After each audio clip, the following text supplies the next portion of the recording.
Yeah, we got all the sorts. Yeah, you know that we fly, ain't talking about no tours. And we talking about them hoopers that hoop in that court. And we get straight to business. I get them reps like it's tennis. Yeah, they come to the sports, we a menace. Yeah, feel like we in the pool, go swimming. Yeah, I'm on the beat, I took off. Let the game talk, don't need a look off. I run off on the interview football. Yeah, then you ain't that look off. We get green like bait, we poking that babe, no it's big South K. They talking about Wilson, you know they go crazy. And I'm feeling like Trey, I pull up for the tray. Yeah.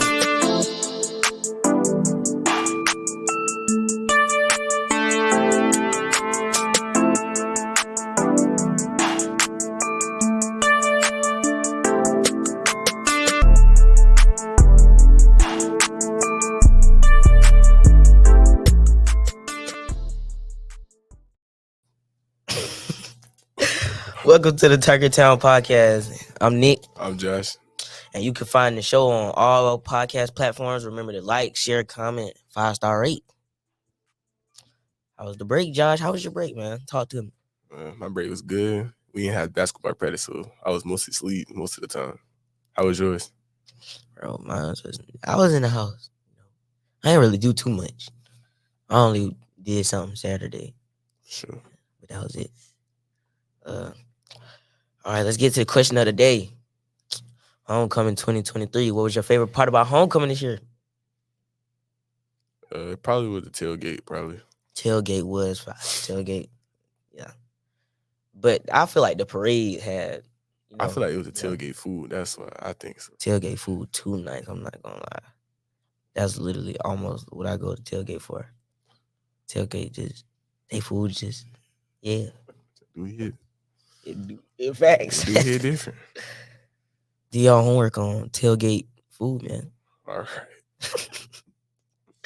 This week in Wilson Athletics, on Tuesday, Girls Volleyball played home versus Hartsville, winning in 3 straight sets and clinching a spot in the playoffs. Competition cheer was at Gilbert High School, finishing out the competition in 2nd place. Wednesday, girls volleyball away at Darlington, 5:30 p.m. Thursday, boys volleyball home versus West Florence, 6 p.m. JV football away at West Florence, 6:30 p.m. And Friday, varsity football home versus West Florence. Senior night. It's senior night too, y'all, and it's at 7:30. Y'all gotta come out to senior night. We would appreciate it very much. Oh yeah, Saturday swim away at USC for a state tournament, 2 p.m. Now we will have our weekly segment, the Coach's Corner with Coach Mooney, where we talk all things Tiger football. Welcome to the show, Coach Mooney. Yes, sir. Appreciate you guys having me again. Okay, so it's been a roller coaster ride the last 2 weeks. A win over North Myrtle Beach and a loss to South Florence. How's that been for the team? That's the thing about it. I think it's been a great learning lesson. Something I think that can build us into getting prepared for postseason. One thing about in football, man, like you're gonna deal with a lot of adversity, ups and downs. If you can learn how to handle those things to stay the course, then when you get into bigger and better games, it'll like prepare you pretty well. So we had a great victory, man, over North Myrtle Beach. Came down double overtime, man. Our guys hung in there and ended up winning 41-40. And then also, last week, man, we had a tough one. Turned the ball over way too much. When you've got like 4 turnovers, man, against a good football team, like that's never going to end well. So felt like we had some positives in it, but biggest thing is can't turn the ball over, man, and give away points. So that double OT game, man, double OT. How did y'all feeling? How y'all was feeling in double OT, man? I'll be honest with you, we were feeling pretty good because we had pretty much kind of stole the momentum, like there at the end of the 4th quarter. We go down, I think it was like 78-yard drive with like a minute and 20 to go. End up going down and scoring with like I think 2 seconds to go in the game or whatever. Kicked the field goal, tied it up, and got into overtime. So we felt like momentum was on our side. So that was a good feeling. But once we got into overtime, we felt like, hey, this is our game. We were down by 10 at one point, got a field goal, then went on a long drive, tied the game up to get in overtime. So it was pretty exciting, man. So it was definitely good to come out there with the W, against a pretty good North Myrtle Beach team. And it was fun. That's good. I know those type of games is real fun because they're it's very competitive. Uh, Tough game versus South. What do you think contributed or attributed to the loss? Yeah, I mean the turnovers early on, because thinking about it, we actually moved the ball pretty well offensively, but you turn the ball over and you give them, you know, 21, almost 28 points. You just give them that many points and you lose 51 to 7 or to 14. Yeah, I mean, like you're gonna lose those games, plain and simple. And thinking about it, we had some new faces in some new areas.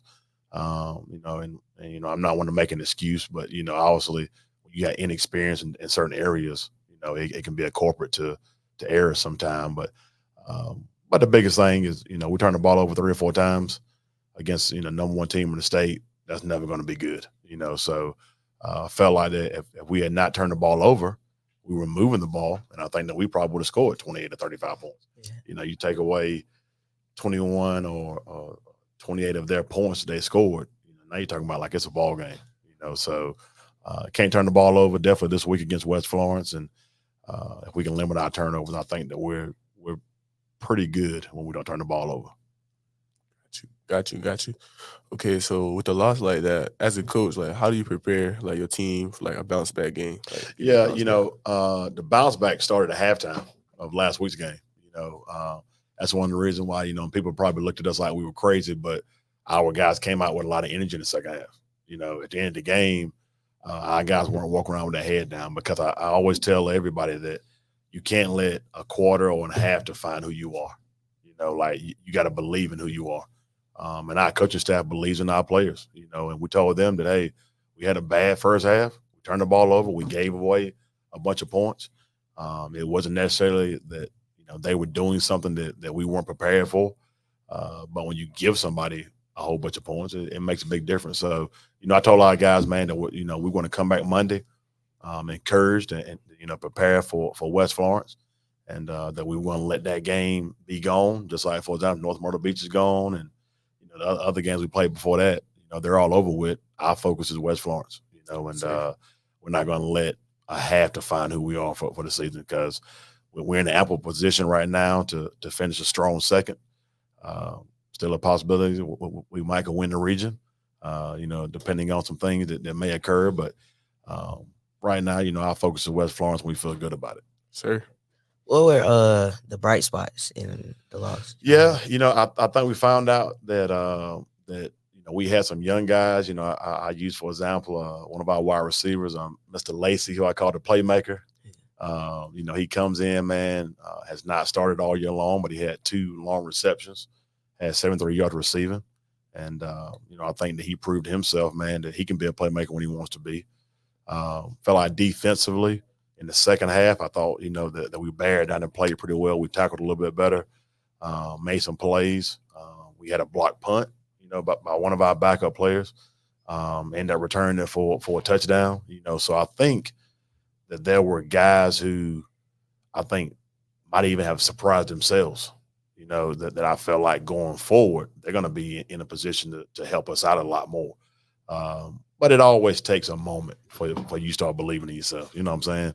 And I think Friday night for some guys on our team, it was a night that they learned to believe in themselves.